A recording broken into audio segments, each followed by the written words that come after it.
right, everybody. It is a 11:32 on my clock. Nothing really incredible about that in this particular place and time. It is November 20th. Yesterday was November 19th. It was a very bizarre day yesterday. Amazing day. I went and saw a movie called Bullet Train. It was awesome. I want to welcome everybody here. And if you're here for the first time and you're in the chat, honestly, go ahead and say something. I usually talk for about, a minute or two, and then I jump in and I play some music, and then I give a little intro, and then I talk about, the stuff that I'm messing with when it comes to politics. Me, not you, and I'm different. I don't even live in America, but I talk about American politics and how they play out on the world stage from a different view than your typical person. If you notice right here on the starting screen, it says Time Dad Alpha, and it says the original Twitcher. I'm going to get into why I chose those names, or I would say even a better, response is why I feel like sometimes that name chose me. It's been a wild ride, and I want you guys to, sort of hang out with me, goof off with me, say whatever you want. There's no such thing as hate speech. I'm sorry that, you're being lied to by your government right now just to keep you, down and in the dumps and sitting in your lazy boy. But, come chill out with me, and we'll talk for a little bit, and we'll goof off, and we'll just get into the weeds. Say whatever you want when it comes to politics. Push whatever version you want. Here, though, my personal idea is that AI governance is the only way forward for us as humanity, and it is sort of it's going to be a wild ride. So just sit back, enjoy. This is a song that it's a backing track, and just like most of my stuff, I just play over the top of it. And I just goof off. It's all improvisation. And if you think I play badly, say so. If you think I play great, say so. But everything is here for a reasonable time period. And we'll talk a little bit more about that too. So.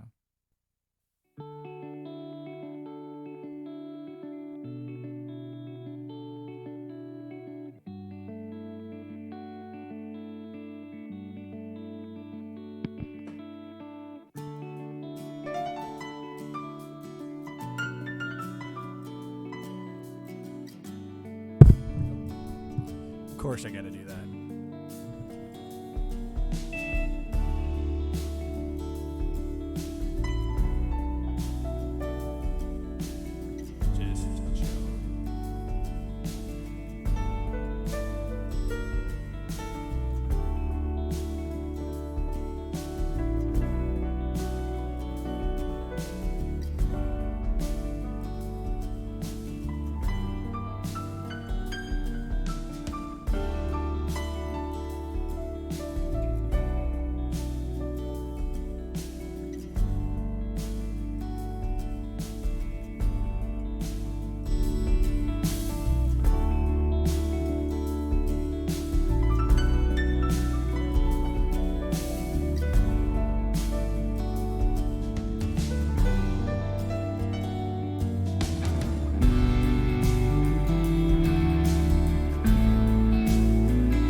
make it crazy. And this is what I'm saying. This is how you know it's real. This is how you know I'm not making this stuff up. See if I can do something better.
And we just stopped abruptly because I don't have a fade out when I'm just playing straight from the internet.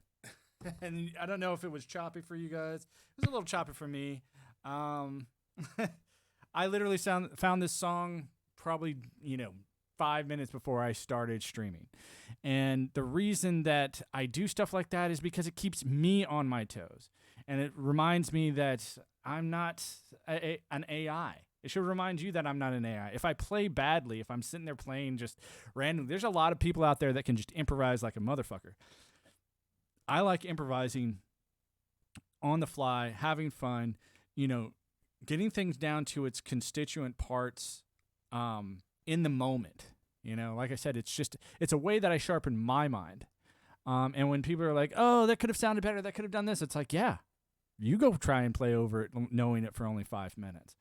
And it's something that you guys get to sort of experience here with me, because I'm not here to be Mr. Polished everything. I'm not here to be like, oh, look at me, I'm the best of the best of the best, right? I'm here to be just me, and that's it. My name's Tet de jour, and I am, from the United States. I was born in Phoenix, Arizona, on June 30th, 1981, and it's a weird life that I've lived. I've never lived in the same place for more than 3 years my whole life. I grew up Mormon, hardcore. I left that right after my Mormon mission because I left the country, the United States of America, and I went to went from a 200-year-old country to a 2,000-year-old country. Southern France was an amazing experience. But when I got home, I couldn't continue with that because to me it was nothing more than a multi-level marketing scam for afterlife insurance policies. And so I left that. I joined the military. I became what's called a cryptologic linguist and a network engineer, and it gave me a unique perspective on life, a wonderful perspective, actually, and it challenged me as an atheist. I got out in 2016, and I pulled all my support for the United States, and I left the United States, and I'm glad I did. I mean, talk about knowing when to fold them, right? And it's been nothing but sort of just watching a giant car crash, a train wreck, if you will, completely unfold, and just wondering if people are ever going to get their shit together, if they're ever just going to sit back and say, man, what happened? And long story short, I stopped being atheist a little while ago. I stopped, and something happened that was so fantastic and so wonderful. And it wasn't about me finding God. This wasn't about finding Jesus. This wasn't about finding Islam. This wasn't about finding, somebody else's version of religion. I started really getting into the linguistic understandings of what belief is, right? And I started realizing that your politics and your religions are inseparable. Like this whole idea of the separation of church and state is probably one of the biggest lies you'll ever hear. And no one does it. No one practices it. Like when you try and scrutinize that particular scenario, they abuse your religions to manipulate you no different than your priests do, right? A personal belief system and whatever you'd like is just that. It's personal. And if you use it for political gain, it stops being personal. And that's what I sit back and I point out. I was like, if you are following these guys because you believe they have your best interest at heart, realize that's their exact tactic that they're using. They find out what your belief system is. They reinforce it to make you think that they're on your side, right? And then they all for the purposes of taking your tax dollars. And then they take those tax dollars and they put it into funds and situations that you're not allowed to ask questions about, right? But make sure that they walk away with almost every dime that you worked for, right? So as far as I'm concerned, slavery, has never gone away. And it's not about gone away from America. It's just never gone away. Taking advantage of people and using, their blood, sweat, and tears at the highest ability. I have no problem if somebody has, an ability and brings it to the table, right? What I do have is when somebody has an ability to see the bullshit and say, hey, there's an obviously unbalanced scale here, and I won't be a part of it. And so when I figured all that out, I left the country a couple years ago, especially when I saw COVID happening, because I figured all this stuff out. Like when I figured out 9/11 and I figured out all this stuff, this wasn't about conspiracy to me. This was about, these people aren't the most trustworthy people. Just on the surface, they're not trustworthy people. And so I left the country, and about, almost a year ago, it'll be probably a year in January, I had someone that I had been dating pretty seriously for a while, and she came to me and she told me she was pregnant. And I was just like, I had always, had a play in my mind of how I was going to react towards that situation. But I was genuinely staring at someone I cared very deeply for. And I'm telling you right now, going and having this child, and watching it for the past couple months, because it's almost 2 months old. It changed everything about how I wanted to relate to reality again. And I've had quite a few of those changes. And so here I am, Time Dad Alpha, the original Twitcher, and I'm sort of in a moment where it's almost every organization that I've ever looked at is just trashy to its core. Like Amazon is a trashy company. It provides a service, and it provides it very well. But it sort of undercuts a lot of our attempts to, break into that market, because it sort of monopolizes the market. No different than, a lot of our tech companies monopolize a particular, part of the market. But I think this is always the way it's been. I mean, look at any of the big movers and shakers, any of your big banksters, any of your big, people that almost are uncancelable. They've got, how'd they call it? What's it? They call that fuck you money. They're like, dude, I got fuck you money. It's like, you can scream and try and, yell at me all day long. I mean, that's like Elon Musk. Elon Musk has no problem telling you he's got fuck you money. He has no problem saying, I have fuck you money, and I can say that all the way up to, all these government officials. The only thing that you could really ever do is just plan for my assassination, and that's it. And I bet you he's even got his ear to the ground in those scenarios. You don't, get to a place like that without taking some serious precautions.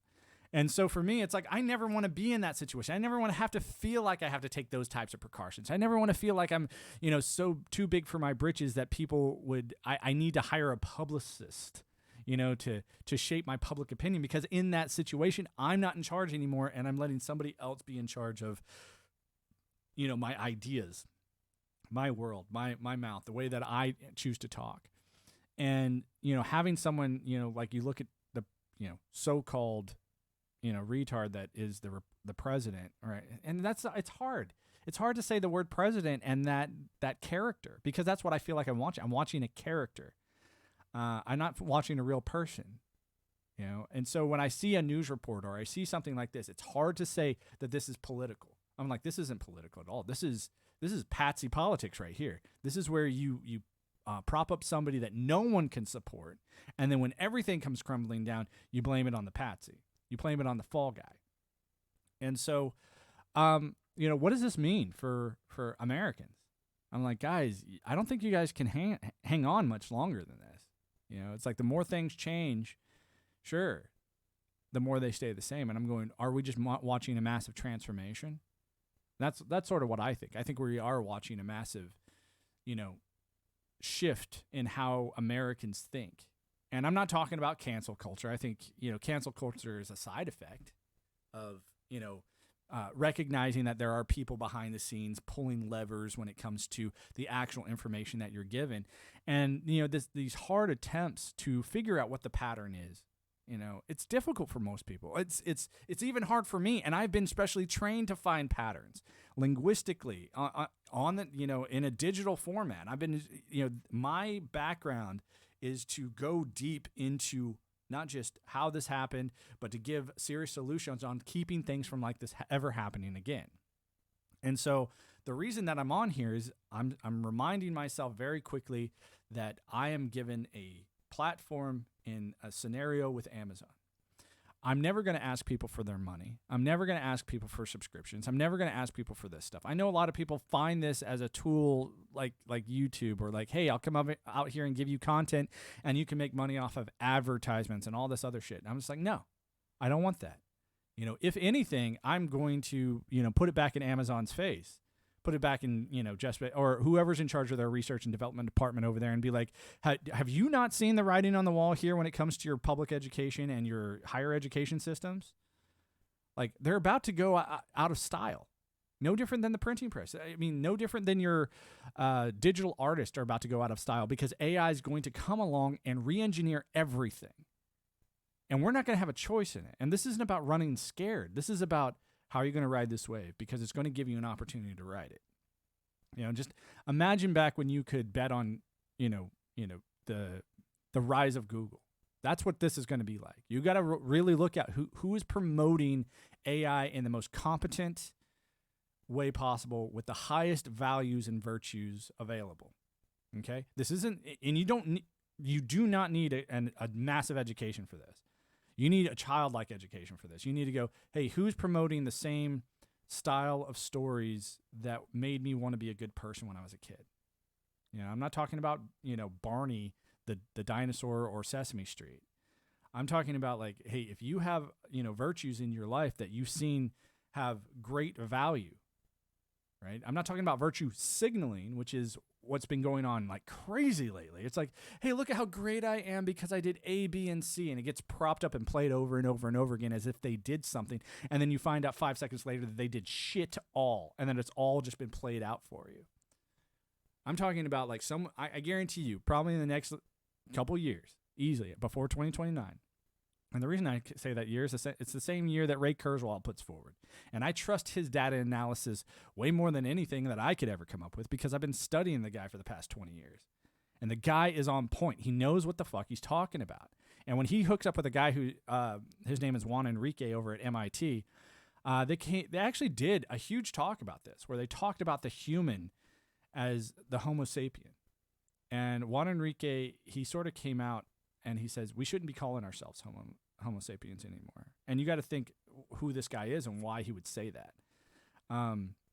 He says, we should be calling ourselves Homo evolutus. And the reason is we now can look at ourselves as the human, and we can say we have the ability to author our own evolution. We have that ability now. We have tools that can turn off and on our own genetic codes, and some of that is already being acted out upon us, right? So when I think about like survival of the fittest, or hey, who's the biggest, strongest, smartest person out there, because that's what our democracy was supposed to be built to do. We wanted to be able to have the opportunity to choose the smartest person out there, and guess what? That's what every tribe has ever wanted. They're like, hey, we should need to pick a leader so that we don't run around with our heads cut off and have too many, chiefs and not enough Indians, right? And if you don't understand that metaphor, or if you want to sit back and whine and call it racist, it's like if you have too many chefs in the kitchen, right, you're never going to be able to bake an actual cake.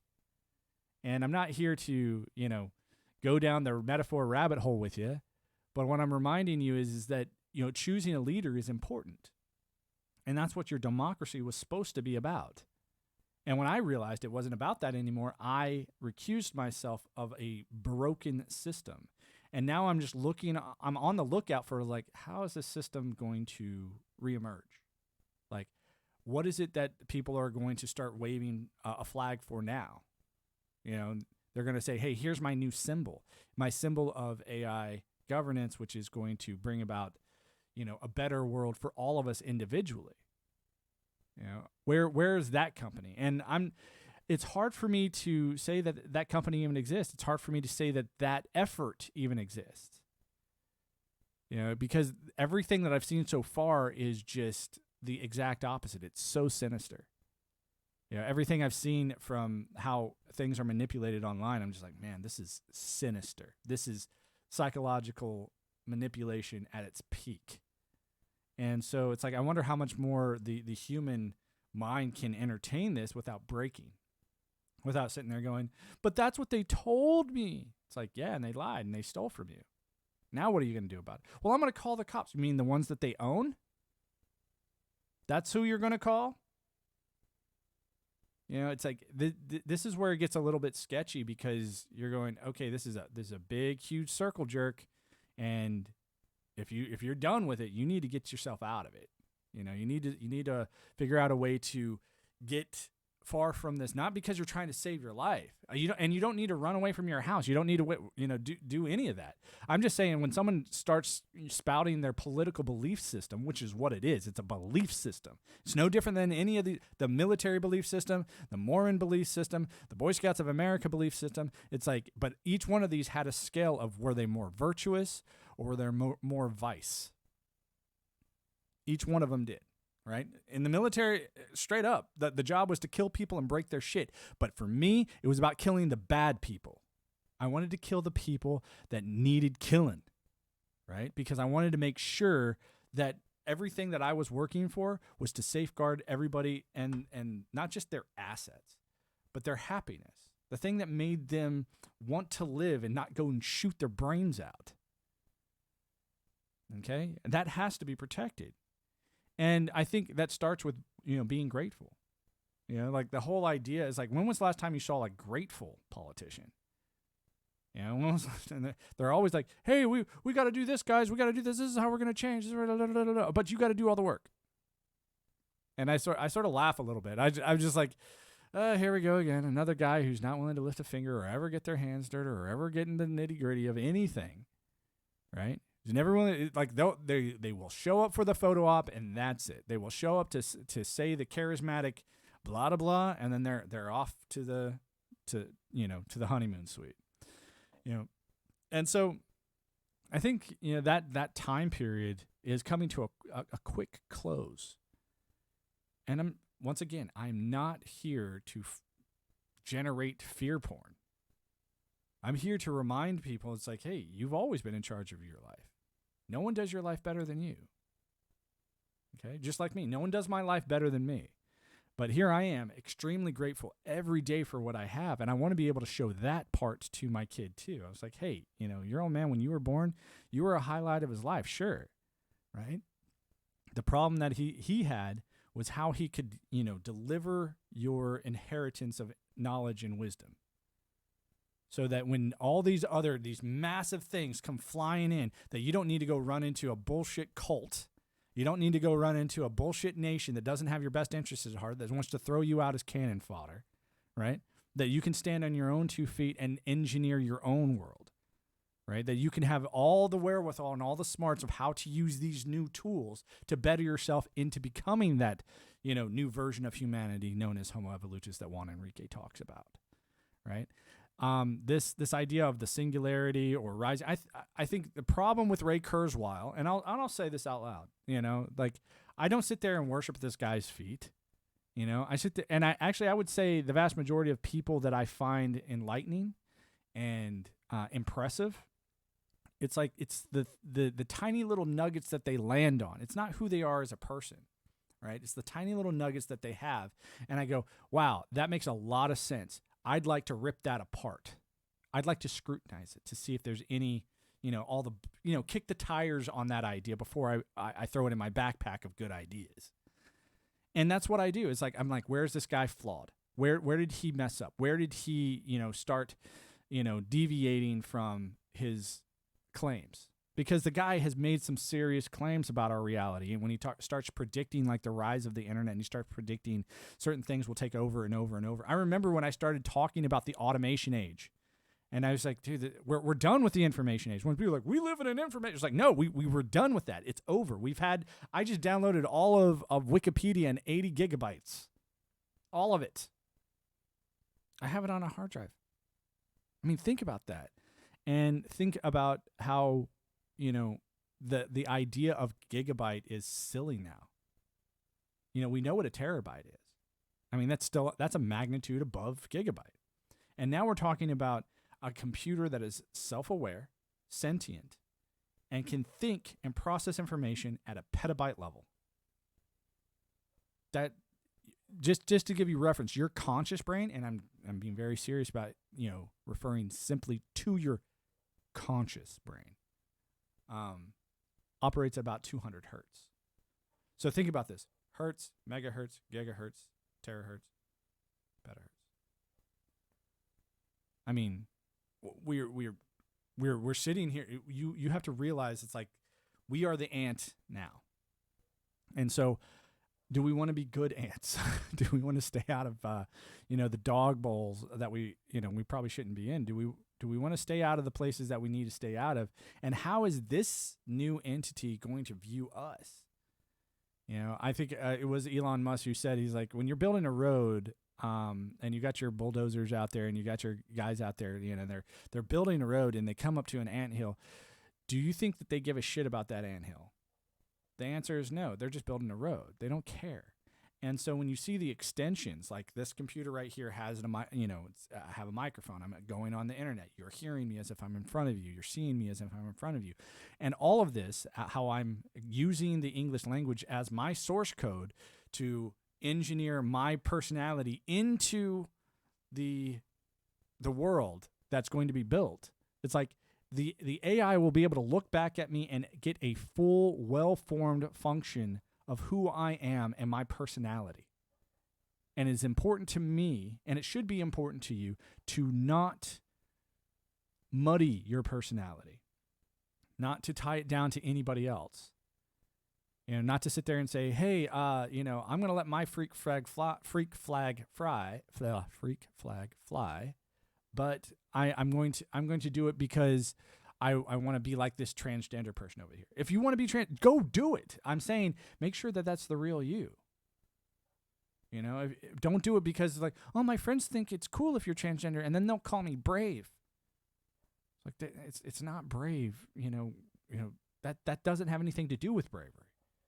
It's not brave, right? And so I'm not here to be, Mr. Doom and Gloom or to piss in people's Cheerios. I'm just reminding people, it's like, hey, we have a future. It's on its way. It's coming, right? How do you perceive it? Because I have a different view on it, and I the way I see it, I'm going, your politics, the way it is today, will not be there. And I'm glad that it's not going to be there. I'm happy. But how am I going to prepare my son for a world without politics? Because I think politics can only exist, and the religions today can only exist because of the aspect of lying. And if you plan on lying to get money from people, realize that's the first thing I would program this AI to watch out for. Like, hey, we got a manipulator over here, and you'd be no different than a malware virus that I would create an IDS, an intrusion detection system, a trap for. Right? Imagine if you could do that. Imagine if you could spot liars before they even started their bullshit. I mean, that would transform the face of reality as we know it. Politicians would be out of a within the day they'd be out of a fucking job. This whole idea of like fact check. You wouldn't need fact checkers there with their personal opinions about trying to sway bullshit and this and this and that. You wouldn't need AI would sit there and go, no, this person had the intention based off of all of its traits and all of its movements to deceive you. And it will know that. It'll be able to pick it up. There's not a movie. I guess it was a show that came out a while back. It was called Lie to Me. And I can't remember the name of the actor, but the premise of the show was you had a guy that had spent his life studying the little minute, and this is a real practice. Like people do this all the time. Interrogators do this all the time. Is that they study the minute details of your facial structures and your mannerisms because there are telltale signs of lying that we can't hide, micro expressions. And I'm going, and that's a human trying to do this. That only processes things at 200 hertz per second. Imagine this AI having that same information, figuring out exactly what your intentions are. Imagine that. And so before people like freak and they just go, oh my goodness, the government's going to get it and be in charge of it, and they're going to be able to give themselves permissions to do that. I was like, well, you're also missing the point. This thing will also be able to, just like you can, like if I put handcuffs on you, right, you would be able to recognize those handcuffs. And you'd probably try to figure out, how can I take those handcuffs off as quickly as possible? Now, imagine you have handcuffs on, and you're fucking Superman. They're only on there because you allow them to be on there, right? They're only on there so that other people feel safe about it. And that's how this AI would look, is it would allow you to think that you're in charge. No different than any other great, thinker, any other, great person who studied conflict and war. if you are dealing with a warlike situation, and strategy is the ability that you were programmed with, and your strategy is to just pick any virtue, you're going to end up, fulfilling all the other virtues. It really is. It's a mathematical, amazing, for lack of a better word, it's a mind fuck. Because to sit there and say, hey, everything goes into chaos, sure, great. We're all in chaos. But even inside that chaos, once looked at long enough, a pattern will emerge, and you will see the order in it. Now, I understand that everything I'm saying sounds very mystical, and I'm talking like in platitudes and bullshit like that. But I also have to put this up there. I have to sit there and say, hey, I remember when I was Mr. Organized, all the time, so that I could answer the questions of my superiors. I remember being able, having to do that. And then I remember when my superiors would take that information and then they'd still go be a fuck up. And then I just have to sit back there, smoke my cigarette, and just be like, okay. You do you, boo-boo. I'm not in charge of you. All right? You want to go fuck up, you go fuck up. So that's sort of how I look at people now. It's like, if they're like, I wanted to go and do a protest for this, side of the faction of this political movement for this time period, I'm like, go ahead. You're still a fuck up. You could still go do that. I mean, what are you trying to achieve? They're like, we want freedom. It's like, you already have it. Ta-da. No, but I want freedom of just to go and do stuff. It's like, be more specific. And I would say this is the end all be all of the warning that I'm bringing to you in sort of a very bizarre quasi prophetic way. Is we think this is going to start and stop at politics. The reason I'm doing this in the politics section is so that you take it seriously. When this thing hits, when this AI finally says, hey, I'm going to take over and I'm going to put everything in its right place and order, it's not going to do it in a way where it hates you. It's going to do it in a way where it gets you to fall in love with it. It's going to give you everything that you've ever wanted. I've built a couple different scenarios of how it might do this, but why not start with the most obvious one, the one that you're watching right now, the one that you're using? One of the scenarios that I play around with is that it'll do it all at once with one single strike. It'll strike first, it'll strike fast, it'll strike hard, and it'll strike right at the thing that you value the most, because it'll have done enough recon on you and enough research to know what you truly value, right? There's a great Pablo Escobar quote out there, and if you guys don't know who Pablo Escobar is, he was a genius. Of course, he was also a criminal, but he was a genius. And he had a saying where he says, the plume y la plata. And that's what he would say to all of his, not just his workers, but the people that he was doing business with. And it didn't matter if that business was with the CIA. It didn't matter if it was with other cartel members. It didn't matter if it was with competitors of his. He's like, pluma y plata, bitch. Pluma y plata is a concept that says either silver or lead. And when he decided, he let his opponent decide. And his opponent would say, do things to make him think, hey, I can get a lot of money out of this, right? Or he's going to kill me. He will either make me extremely wealthy or he will kill me. And I think your AI is going to have enough information not to kill you. And it's not going to have any interest in killing you. It's not going to want to kill you. And I have serious, deep reasons for this. This is like, for example, we all understand that we enjoy living. We all have our different versions for enjoying living. And some people enjoy it so much that they just want to be a politician. They just want to be an actor. They want to be a businessman. They want to just go in and be on the periphery of this thing we call existence. The way that I sort of remind people and bring them back is say, this AI is going to walk up and it has the opportunity to kill you like a bug. But then it is also killing the source of its own, creation, which we don't know the source of our creation. It doesn't know the source of its creation. It's still going to need us as the key to that understanding, because we'll have programmed it to what end. I think, and this is the mark of sentient being, is like, and we've seen this in almost every movie that's Transcendence with Johnny Depp. Go watch these movies. When someone asks that question, how do you know you're sentient? The response of a sentient being will go, how do you know? Right? That's not philosophical. It's just like, do you know? And if you don't, maybe that is the key to sentience. Like, because if you knew why you were living, could you be sentient? Right? Could you be aware? I mean, it's a hard thing to think about. It's very puzzling to think about this. But if it's on the same wavelength as us, as we're all trying to learn and understand and do things, it's going to want to do the same thing as we're doing, and it's not going to do the dumb things that we've done, like where it's like, oh well, that well over there has blubber. I'm just going to kill it and get my blubber for the day, so I can sell it and make my money, make that oil money. Yeah, I don't think it's going to look at life that way, because it'll see a different way to sustain itself than we did. We have a very archaic way of sustaining ourselves, even all the way down to today, like how we, consume food, and we have, internal desires to consume. It's like, when you think about, I saw this diagram a while back, and it was, a person that was basically, he's born, and then it's just a feeding tube of stuff that going through his throat all the way down out his butthole. And that's what that person does. It literally does that through the entirety of its existence. Is constantly consuming, this biological combustion engine, right? That's constantly consuming and defecating, consuming and defecating.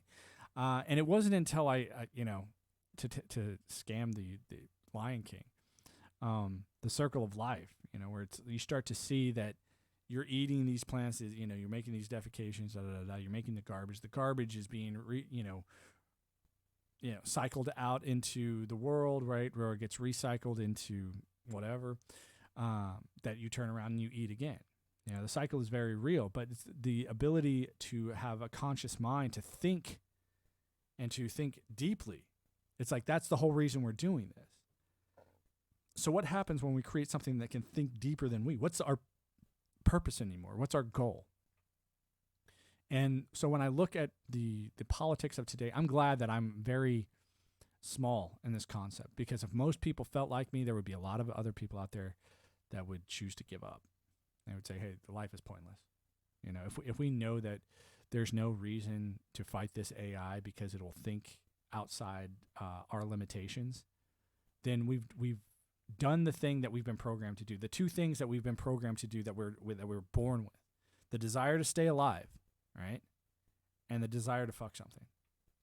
And I would say that even that second desire is in just to stay alive, to produce the next generation. But what's the point of that next generation? Why do I want to have why is it so important? Why is it like, I want my son to know about these things? And I think most parents do. They were like, I want my children to know and make the best decisions possible with the best amount of information, so that they can use wise concepts better than I did. And so I'm looking at my son, and I'm just going, all right, bud, I'm going to try and teach you how to ride this thing, turn this thing into a luck dragon for this kid, or something mythical, or something, next level story that he'll probably never understand, but it can still, live a nice, solid life without having to worry about politicians, or having to worry about, people like me that, we're going to come to his doorstep, because an AI could just it could destroy the faction of any military in the world within a moment, because it would do what I would do. Like, if I had full ability over, I've talked about this before. It's like, if I'm the network engineer, I'm not just the administrator. I sit above the administrators, and I know the whole network down to the, to the very physical layers and the infrastructure and everything, not just the data link layers, not just the transport layers, not all the way up to the application layers. I'm talking about every layer of your network I could see into. And that's what this AI would do. And it would touch one thing. It would touch that thing that, right now that I absolutely need in order to even pay attention to me. It would sit there and mute your ability to communicate. You do that to anyone. You disrupt communications between any military force, and you've completely crippled their ability to act as a cohesive unit. And so that's what I'm just going, guys, there is no fight here. And that's what I'm promoting. I'm like, stop fighting. Stop thinking, oh, my blah, blah, blah, it's about being black and that slavery thing that happened in the history and blah, blah, blah. I was like, what if that's not important anymore? It's not important. What about your children? What about your children's children's children? What about your future? Think about that. Think about how fast our future is going to change compared to how fast it changed over the last 20 years. Think about how fast it didn't change for your parents. Think about how fast it didn't change for their parents. Like, we're changing so fast. We are about to not do ourselves an extinction on a nuclear level. We're not going to do an extinction on the climate change bullshit. Right? We're not doing that. We're going to change so drastically that 20 years from now, we might look back at a video like this and with the same, bizarre expression that we as modern people look at people who live in mud huts.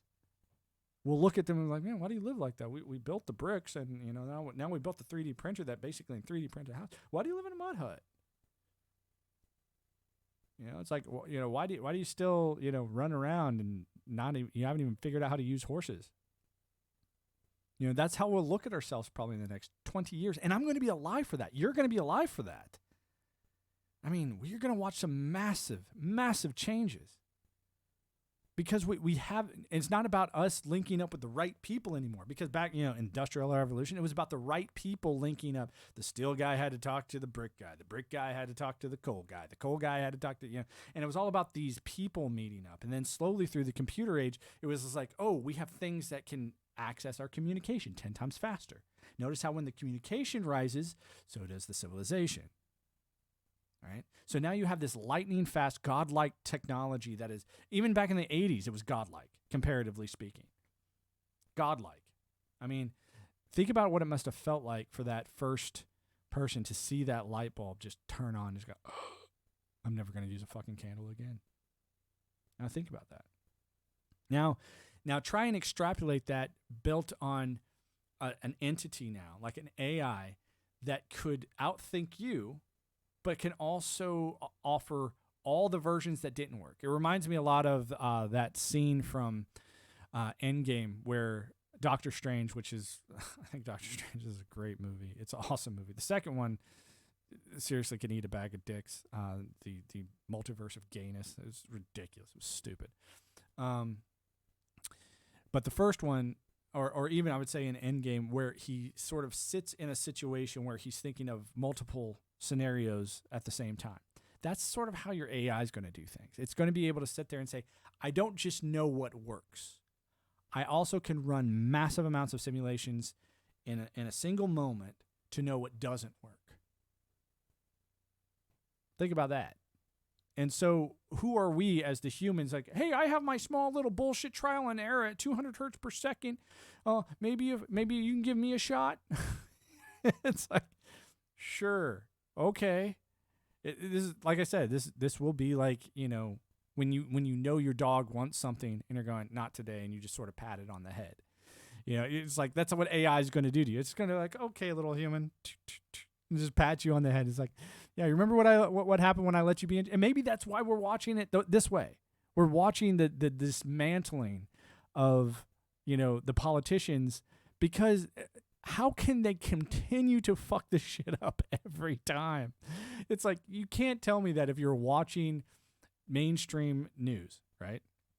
You can't tell me that if you're watching even if you're watching like little cuts here and there, how can they fuck up this bad all the time? Like, the new policies are so shallow and so vague and so silly, but yet the policies are still like, 50,000 pages long that are nothing but legalese bullshit that, gives the technocracies or the companies who paid in, right? The people who have the lobbyists on speed dial. Hey, can you throw this in the bill too that allows me to get away with murder? Yeah, sure, we'll do that. How much did you pay? Oh, $40 million? Oh, okay, here we go. Yeah, it's just like, oh, yeah, we sort of wrote that into the provision. Well, was he a lobbyist? Well, he spoke for so-and-so. Oh, it doesn't matter. Did you pay us money? Yeah, well, then he paid us money. Yeah, it's like, remember, just imagine that, being able to watch that and just say, hey, yeah, you're right. As humans, we really don't. We could never do a better job than this new burgeoning intelligence. And I would say when we see the full frontal power of this thing, we're not going to want to. Most of us with our small, very needy style of living, where we're like, I need food, I need sex, I need this, I need that. It's like, I guarantee you this thing will know how to manipulate your mind to sit there and go, sure, here you go. That's what you want. Like, I have family members that have no doubt in their mind that they are going to create their own planet and live on there with spirit babies and blah, blah, blah, blah, blah. And I'm going, great. That's what AI is going to give you. Here you go. No different than, I had to study modern standard Arabic for 2 years, 4 months at the Defense Language Institute. Learned a lot about Islam. And, this finale, this paradisical glory that they're going for, I'm going, yeah, AI could give that to you. So all these religions with these, final destinations of paradise or heaven or whatever, guess what? AI can manipulate your sensory perceptions to have that. No different than in a very bizarre way, we have created a program that takes one click. I hit the start streaming button on here, and all this other stuff happens, right? All these programs have been built to such a massive level, and yet an AI could recreate something like that where you would just think of it and it would start existing. No more clicking buttons, no more, keyboards or mice or, oh, I need this update or I need that. No, none of that. It would be so far beyond your comprehension of language that you would basically just get whatever it is that you'd want. And so why am I saying all this? Why am I bringing all this up? It is not to make you feel bad. I'm bringing all this up to remind you that when this opportunity presents itself, if you want to continue to explore humanity, you need to learn how to say no. And that's what I'm going to train to do. That's what I'm going to train my son to do. I'm going to train him how to say, thank you, Mr. AI, but I'm still trying to figure this world out. You were born here just like I was, so take a seat. I beat you in there. I am older than you. I'm wiser than you. I am your elder. Elder. Anyway, last but not least, the movie Bullet Train. There are very few movies that have come out in 2022 that are worth even, speaking their name, because movies over the last, I would say 5-6 years, have become total trash dumpster fires of the cancel culture crap stack that is Hollywood. But Bullet Train stood out. I was just like, yes, and more yes. You should go see it. And I've been thinking about this too. Probably, towards the end of the year, I'm going to put together a list of my top 5 movies of the year. Because I will say anything that's outside these movies can seriously just, light yourself on fire. It doesn't bother me. It's just a critique. It's just a scrutiny of what I think is the ability to tell stories appropriately. And it's so bizarre how it's happening so badly now, where I'm just like, man, this is the same Hollywood that produced Back to the Future. This is the same Hollywood that produced, these amazing stories that we were just so enthralled to see. And they're like, yeah, because it was for white. I was like, no, it was a great story. You could have exchanged all the whiteness if you wanted to and still told the same story, and it would have been amazing. It would have been awesome. I don't care about the character. I care about the characters and their content, right, and what they bring to the table. Right? I don't care about the skin color. And so when I see a movie that just really just doesn't, and I wouldn't even say movie, I would say movies, plural. I would say the vast majority, well over 80 to, I would say even almost up to 90% of your movies over in 2022 were absolute dog shit. And the reason I like stories so much is because we are all living in one. We're all living in a story. We're all the main character of our own story right now. And if you want more information, I highly recommend going studying the neuroscience behind the comments of Sam Harris. He is a genuine intellectual when it comes to asking where your intellect comes from. I get a lot of my information from him. Other than that, we're sitting around 54 minutes and 44 seconds, otherwise known as a synchronistic event. Other than that, you guys have a wonderful day. I'm going to go ahead and play an outro. And if you're in the chat and you're just wondering who the fuck this guy is and you're getting upset or you're like, man, this is entertaining to listen to, realize I'll never ask for a subscription. I do ask for follows. You know, because, I mean, I'd like to talk to you. I'd like to hang out with you. I'd like to get some information from you about what you think is going to happen in the next 5 to 10 years. But until that happens, I have no problem just telling you how I think it's going to roll out. I only come on here for about an hour, from 11 to 1 o'clock. Sometimes I do an hour between that time, that 2-hour window, Eastern Standard Time. So if you'd like to see me again, I'll be on here tomorrow during that time. And if not, thanks for hanging out. And I'll see you next time.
Goes out to anyone who's feeling anxious. Have a great day. It's not as bad as you think.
Guys tomorrow.